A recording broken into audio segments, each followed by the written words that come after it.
रैन बसेरा भी तो बना है लेकिन उसमें कुत्ते सो रहे हैं। परिषद का देखा जाए जो इनकम है करोड़ों में है, लेकिन कर्मचारियों की सैलरी 5 से 7,000, 8,000, 9,000 के बीच, जिसके कारण आप देखते होंगे शहर कचड़ों से घिरा रहता है। देखिए असल में है ना, उनका शोषण किया जा रहा है। अभी वो स्लम बस्ती इतनी बुरी स्थिति में है, उसको सबसे पहले उनको सुविधा पहुंचाना पड़े। अगर जब इसमें से हम भ्रष्टाचार को निकालेंगे नहीं, अपने तरफ से सहयोग नहीं करेंगे, तब तक ये मुद्दा बना रहेगा और भ्रष्टाचार होता ही रहेगा। वो सिर्फ काम हुआ है भ्रष्टाचार के लिए कि कैसे उसमें अपना कमीशन सेट कर।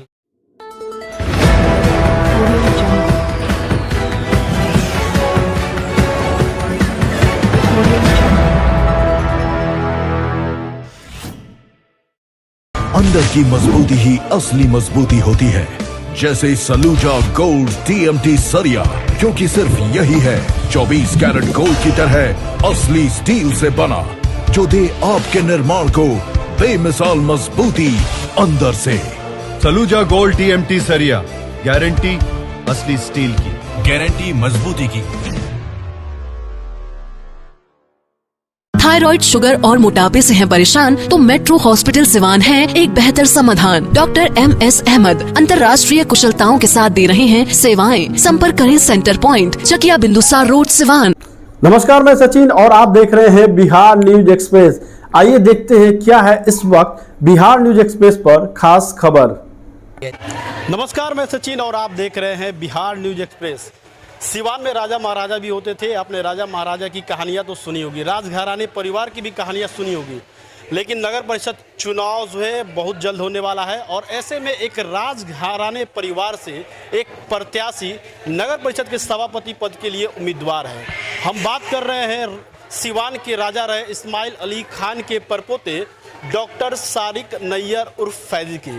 डॉक्टर सारिक नैयर उर्फ फैजी के बारे में बता दें, इन्होंने दिल्ली से मेडिकल की पढ़ाई की है, वहाँ प्रैक्टिस भी करते थे और लॉ की भी पढ़ाई पूरी कर चुके हैं, सामाजिक कार्यकर्ता भी रहे हैं, लेकिन अब ये चुनावी दंगल में उतर चुके हैं। सिवान नगर परिषद के भावी प्रत्याशी हैं सभापति के। तो सीधे हम बात करते हैं डॉक्टर सारिक नैयर, जो राजघराने परिवार से आते हैं, और इनके बारे में बता दें कि इनके परिजनों ने जो राजघराने, जो इनके दादाजी थे राजा इस्माइल अली खान, इन्होंने जितने भी सरकारी कार्य हेतु ज़मीन यूज होते हैं, जैसे टाउन थाना की ज़मीन हो या फिर कलेक्ट्रेट जो अपना समाहरणालय हो उसकी ज़मीन हो, ब्लॉक की ज़मीन हो, इन्होंने सरकारी कार्य में यूज़ होने वाले कई सारे ज़मीनों को डोनेट किया है। इसके साथ ही कई सारे सरकारी विद्यालय के लिए इन्होंने अपनी ज़मीन दी है। तो सीधे डॉक्टर सारिक नैयर उर्फ फैजी जी से हम बात करते हैं।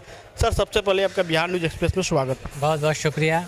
सामाजिक कार्यकर्ता है, राजघराने से ताल्लुक़ रखते हैं, अचानक से नगर परिषद सभापति का चुनाव लड़ने का फैसला किया, कहाँ से ये मन में आपके ख्याल आया चुनाव लड़ने का? देखिए, सबसे पहले तो एक जिम्मेदारी होती है, एक आम नागरिक की जिम्मेदारी होती है। अगर कुछ गलत हो रहा है तो उसके अपने हाथ से उसको रोका। अगर हाथ में भी ताकत नहीं है तो कम से कम दिल में बुरा समझो। तो अगर मेरे हाथ में ताकत है और वो बुराई हो रही है तो मैं कोशिश करूँगा कि उस चीज़ को ख़त्म करूँ।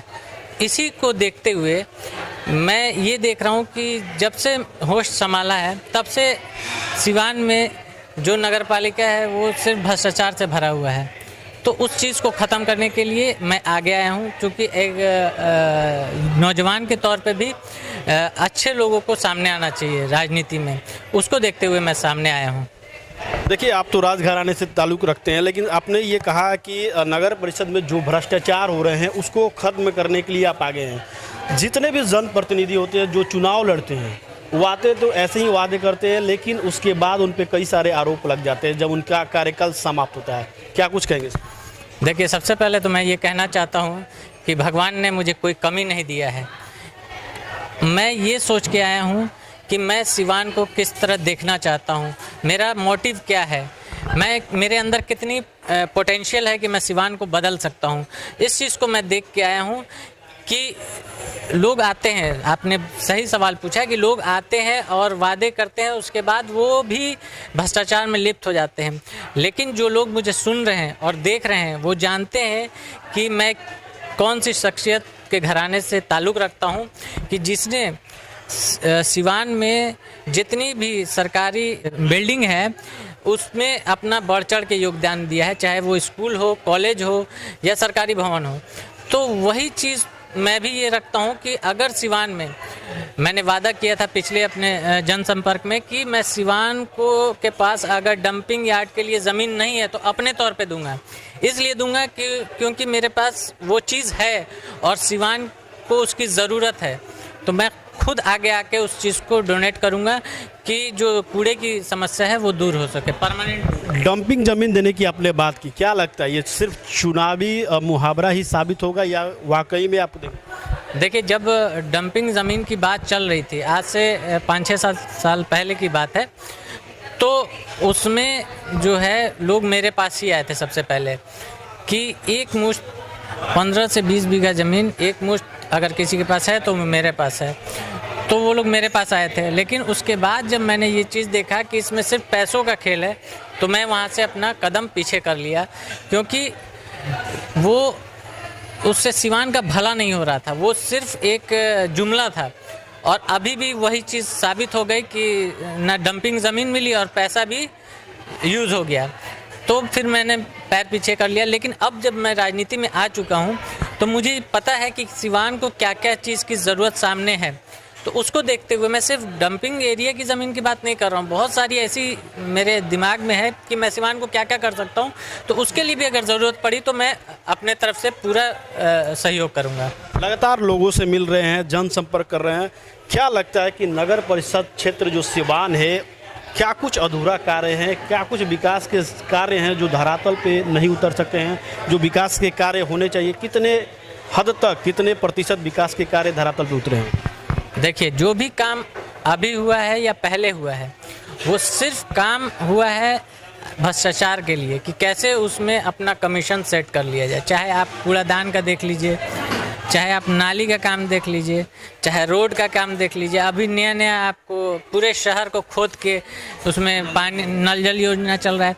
अब ये पूरे शहर को तो खोद दिया गया है, उसके बाद फिर रोड बनेगा, फिर नाली बनेगी। तो ये पूरा जो चक्र है, कभी रोड बने कभी नाली बने, इसी में पूरे लोग इसी में बिजी रहते हैं।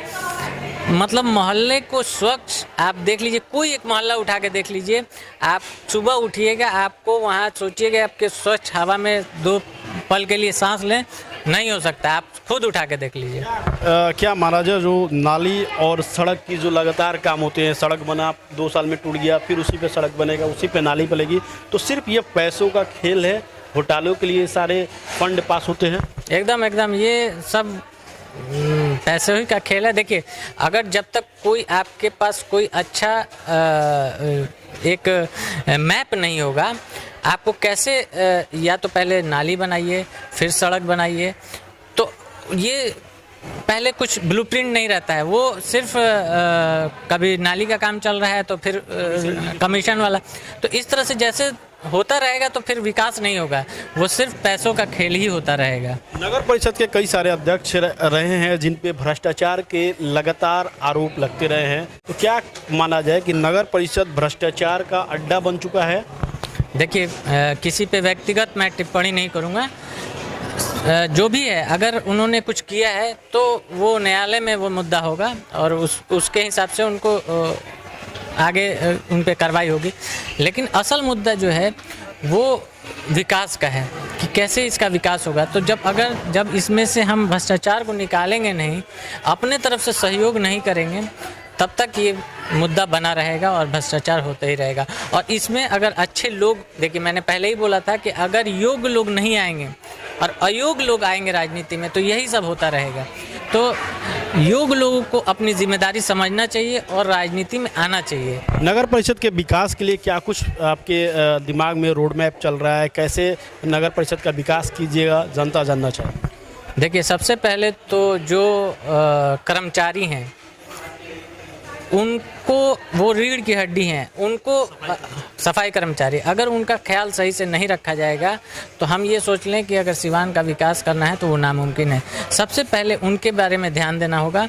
उनके रहन सहन का जो अभी वो स्लम बस्ती इतनी बुरी स्थिति में है, उसको सबसे पहले उनको सुविधा पहुंचाना पड़ेगा, इमीडिएट सुविधा पहुंचाना पड़ेगा। चाहे उनके सैलरी को बढ़ा के किया जाए, उनका इंश्योरेंस, लाइफ इंश्योरेंस करवाया जाए, उनको किट दिया जाए, ये सब करके उनको जो उनका रहने का स्टैंडर्ड है उसको ऊंचा करना। आपको यहाँ रोकूंगा, अपने बात की सफाई कर्मचारियों की। नगर परिषद का देखा जाए जो इनकम है करोड़ों में है, लेकिन कर्मचारियों की सैलरी 5 से 7,000, 8,000, 9,000 के बीच है। सफाई कर्मचारी लगातार इसका विरोध कर, आपने बताया कि सफाई कर्मचारी रीढ़ की हड्डी है। अगर वे लोग लगातार विरोध कर रहे हैं, जिसके कारण आप देखते होंगे शहर कचड़ों से घिरा रहता है, हमेशा लगातार विरोध होता है, तो जब नगर परिषद की इनकम करोड़ों में, तो फिर सफाई कर्मियों के साथ ऐसा दुर्व्यवहार क्यों होता है? देखिए, असल में है ना, उनका शोषण किया जा रहा है। मैं इसी के लिए आवाज़ उठा रहा हूँ कि उनका जो शोषण हो रहा है वो बंद होना चाहिए, और बंद तब होगा जब उनके हक के बारे में बात की जाएगी। और क्या कुछ विकास के प्लान है आपके? आपने तो पहले ये बता दिया सफाई कर्मियों का मानदेय बढ़ाएंगे, उसके आगे क्या प्लान है? नगर परिषद के विकास कैसे करेंगे? देखिए, अभी जो है, जो भी जिनके पास घर नहीं है वो सड़क पे सोने को मजबूर हैं, सड़क पे रहने को मजबूर हैं। चाहे कोई भी कंडीशन हो, जाड़ा हो, गर्मी हो, बरसात हो, कोई भी कंडीशन हो, उसमें उनकी जानें भी चली जाती हैं। तो मैं ये सोच के आगे बढ़ा हूँ कि उनके लिए एक उचित रहने की व्यवस्था है। रैन बसेरा भी तो बना हुआ है, लेकिन उसमें कुत्ते सो रहे हैं। लेकिन मेरा जो ये है कि कोई भी काम करो तो उसको पूरी लगन के साथ करो। तो अगर उसको सही तरीके से करेंगे तब तो लोग उसमें जाएंगे सोने। उसका एक गार्ड होगा कि है ना, वो जो उसको मैनेजमेंट हो वो करे, नहीं तो है ना उसमें कुत्ते ही सोएंगे। देखा जाए तो लोग स्वास्थ्य को लेकर काफ़ी जागरूक हो रहे हैं। लगातार मॉर्निंग वॉक करने के लिए आप देखेंगे तो शहरों में बहुत सारे लोग निकलते हैं, लेकिन सिवान शहर में गांधी मैदान एक है, एक राजेंद्र स्टेडियम है, लेकिन मॉर्निंग वॉक करने के लिए उसको भी अब तक सुचारू ढंग से नहीं बनाया गया। क्या लगता है कि सिवान कहीं ना कहीं एक अच्छे पार्क की कमी को झेल रहा है, जहां लोग जाके शाम में एंजॉय कर सके, परिवार के साथ सुबह में जाके टहल सके? देखिए, सिवान के पास हर चीज़ है, लेकिन उसकी जो व्यवस्था है वो एकदम लचर है, लचर व्यवस्था है, जिसके कारण है ना हम हर चीज़ से पीछे हैं। हमारे पास ना कायदे का पार्क है, ना कायदे का हॉस्पिटल है, ना कायदे का आपको बच्चों के लिए खेलने के लिए प्लेग्राउंड है। हर चीज़ है, लेकिन उसका उपयोग सही तरीके से नहीं हो रहा है। और जो था बना हुआ वो भी आज अपने जर्जर हालत में है। आप स्कूल देख लीजिए, उसका भवन भी जर्जर हालत में है। सरकारी स्कूल देख लीजिए, आप राजेंद्र स्टेडियम, इंडोर स्टेडियम उठा के देख लीजिए, वो भी जर्जर हालत में, क्योंकि उस पर किसी का ध्यान नहीं गया, और ध्यान नहीं जाएगा तो फिर वो। सिवान शहर की बात करें तो क्राइम जोन माना जाता है। लगातार आपराधिक घटनाएं सामने आती है, आप तो देखते ही हैं, प्रतिदिन कोई ना कोई आपराधिक घटनाएं घटती है। ऐसे में सिवान शहर को पूरी तरह से लाइट युक्त बनाने के लिए कई सारे लाइटें लगी, हाई मास्क लाइटें लगी, लेकिन वो सब 1 से 2 महीने लगी, करोड़ों की लाइट लगी और उसके बाद बंद हो जाते हैं। CCTV लगाए गए, वो बंद पड़े हुए हैं। तो क्या लगता है कि कहीं ना कहीं कुछ कमियाँ रह गई हैं? हाई मास्क लाइट करोड़ों के लग जाते हैं, सिर्फ लगाने के लिए नगर परिषद तत्पर रहता है, लेकिन उसके बाद जो मेंटेनेंस होती है वो भूल जाते हैं, जिसके कारण अंधेरा रहता है और क्राइम भी बढ़ते जा रहा है। देखिए, सबसे पहले मैंने आपको कहा कि जो भी काम होता है, अगर वो लोगों के फ़ायदे को ध्यान में रख के किया जाएगा तब वो आगे बढ़ेगा। अगर उसमें सिर्फ कमीशन का सवाल आ जाएगा तो वो एकदम 2 दिन में वो बंद हो जाएगा। जैसे आपने कहा 2 दिन में लाइट जलती है, उसके बाद बंद हो जाती है। वो जलती क्यों है? अगर उस वक्त कोई VIP नेता आ जाते हैं, कोई VIP गेस्ट आ जाते हैं सिवान में, तब वो जल जाती है। उसके बाद दिखाने के लिए, उसके बाद फिर वो बंद हो जाती है। तो उसके लगने से क्या फ़ायदा है? कोई फ़ायदा नहीं। जब अंधेरा ही रहेगा तो क्राइम ऑलरेडी बढ़ेगा। आप देख लीजिए, पुल पे भी लगी हुई है लाइटें, दरबार रोड में देख लीजिए कितना चलती है। वो लाइटें नहीं, वो खंबा है जिस पे आप पोस्टर चिपका सकते हैं। ये अभी सिवान में बिल पास कराने के लिए वो सब लगा दी जाती है। बेशक वो सिर्फ बिल जो है वो पास हो जाए, लोगों को उसको फ़ायदा मिले चाहे नहीं मिले, उससे कोई मतलब नहीं, ना उसका मेंटेनेंस है। वो सिर्फ आज एक खंबा है जिस पे आप पोस्टर लगा सकते हैं। शहरों में आप घूमेंगे तो आप देखेंगे कि जगह जगह कचड़े पड़े हुए हैं और कई सारे स्टील के डस्टबिन या फिर प्लास्टिक के डस्टबिन पड़े हुए हैं। डस्टबिन घोटाला भी काफ़ी सुर्खियों में रहा था। तो क्या माना जाए, सिर्फ ये खाना पूर्ति की गई, फंड पास करके कैसे ऐसे जैसे तैसे डस्टबिन को लगा दिया गया और वो आज बेकार पड़े हुए हैं? देखिए, जो डस्टबिन बांटा गया था उसका क्या फ़ायदा पहुंचा? अभी तक तो मेरे नज़र में कुछ भी नहीं नज़र आया। वो सिर्फ एक फंड था जिसको यूज़ कर लिया गया, उससे आम जन को कोई फ़ायदा नहीं हुआ। काम ऐसा होना चाहिए जिससे आम लोगों को घर घर तक फ़ायदा पहुंचे। तो घर घर तक फ़ायदा पहुंचेगा तो उसके लिए एक ब्लूप्रिंट तैयार करना पड़ेगा, तब उस पर काम करना पड़ेगा, तब फ़ायदा पहुंचेगा। क्या माना जाएगा अगर जनता नगर सभापति पद के लिए डॉक्टर सारिक नैयर और फैजी को अगर चुनती है तो नगर परिषद में जो लगातार घोटाले के आरोप लगते हैं उन घोटालों के आरोप पे रोक लगेगी, भ्रष्टाचार खत्म होगा? देखिए, भगवान का दिया हुआ मेरे पास सब कुछ है, मुझे किसी चीज़ की कमी नहीं है। रही मैं एक जिम्मेदारी ये समझता हूँ कि मेरी नागरिक होने की जिम्मेदारी ये है कि मैं अपने समाज को बेहतर बना सकूँ, इसलिए मैं सामने आया हूँ और उसी पे मैं काम करूँगा कि सिवान को अच्छे से जो लोग हैं उनको जो सुविधाएं मिलनी चाहिए, जो उनका हक है वो मिलना चाहिए। तो कोई ना कोई को आगे आना पड़ेगा, उसकी जिम्मेदारी उठानी पड़ेगी और उस पर काम करना पड़ेगा, यही सोच के मैं सामने आया हूँ।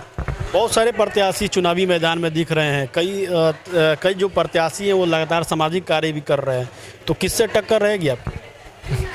देखिए, टक्कर की बात नहीं है, यहाँ पे सारी जनता मुझे दिल से सपोर्ट कर रही है, लोग मुझे खुद बुला रहे हैं और वो जानते हैं कि मेरा बैकग्राउंड क्या है।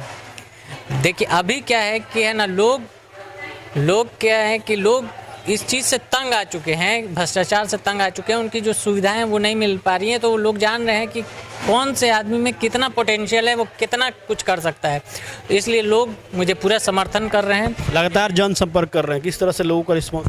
जी, इसमें सारे बूढ़े, नौजवान, बच्चे सब मेरे साथ लगे हुए हैं और उनका पूरा सपोर्ट है और वो ये देखना चाहते हैं कि सिवान फिर से एक नया सिवान बन के उभरे। जीतने के बाद पहली प्राथमिकता क्या रहा? सबसे पहली जो प्राथमिकता है वो मैं सफाई कर्मियों की जो मांगे हैं उनके लिए लड़ूंगा, उसको पूरा कराऊंगा, उनको बेहतर जीने का जो उनको राइट है वो मैं दूंगा और उसके बाद जो सबसे बड़ी समस्या है जो डंपिंग की है उसको तुरंत मैं हल करूंगा। क्या अपील करेंगे सिवान की आम जनता? सिवान की जनता से मैं यही अपील करूंगा, जो आपने मुझे प्यार सम्मान दिया है वो अपना सम्मान वोट में बदलें और मुझे इस पद पे पहुंचाएं कि मैं अच्छे तरह से काम कर सकूं, अपना 100% उसमें दे सकूं।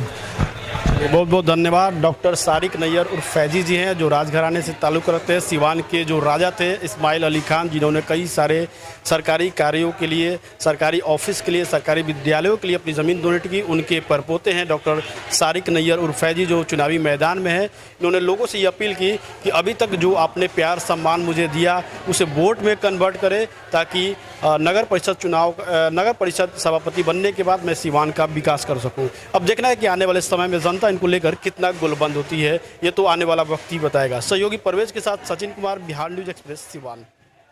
बिहार न्यूज एक्सप्रेस देखने के लिए आप सभी को धन्यवाद। अभी तक आपने अगर बिहार न्यूज एक्सप्रेस चैनल को सब्सक्राइब नहीं किया है तो आप हमारे चैनल को सब्सक्राइब करें, लाइक करें और शेयर करें। धन्यवाद। चिकित्सा के क्षेत्र में करियर बनाना हुआ आसान, बने इलेक्ट्रो होम्योपैथी चिकित्सक अधिकृत, स्वास्थ्य एवं परिवार कल्याण मंत्रालय, भारत सरकार। NIMS electro homeopathy cancer research hospital, साथ ही कैंसर जैसी जानलेवा बीमारी के इलाज कराने के लिए अब आपको बड़े शहरों में जाकर भटकना नहीं पड़ेगा, क्योंकि आपके अपने शहर सिवान में कैंसर का सफल इलाज होता है। जी हाँ, डॉक्टर मोहम्मद इंतखाब परवेज के यहाँ हर्बल से निर्मित इलेक्ट्रो होम्योपैथी द्वारा कैंसर जैसी बड़ी और खतरनाक बीमारियों का सफल इलाज किया जाता है। सभी प्रकार की कैंसर की बीमारियों में सफलता पूर्वक इलाज के लिए आज ही संपर्क करें। डॉक्टर मोहम्मद इंतखाब परवेज, सिसवन ढाला, लक्ष्मीपुर, सिवान।